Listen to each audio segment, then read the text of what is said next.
मला फिशर फिस्टुलाचा खूप त्रास होत होता. मी डॉक्टरांकडे गेले असता मला ऑपरेशन करायला सांगितले, परंतु मी ऑपरेशन न करता आयुर्वेदिक गोळ्या चालू केल्या.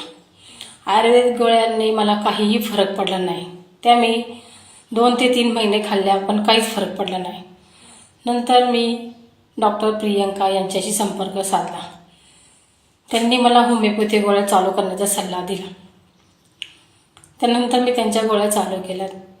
त्यांच्या गोळ्या चालू केल्यानंतर मला 5 ते 6 दिवसांमध्येच फरक जाणवायला लागला.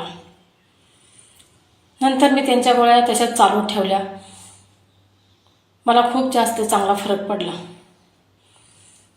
मला फिस्टुलाचा एवढा त्रास होत होता की मला बसायला उठायला खूप त्रास होत होता. जेवणही करू वाटत नव्हते. जगण्याची इच्छा संपली होती. परंतु डॉक्टर नितनवरे यांच्या होमिओपॅथी गोळ्यांमुळे मला आज खूप बरे वाटते आणि मी खूप आनंदी जीवन जगते. Thank you doctor Priyanka Nitnaware.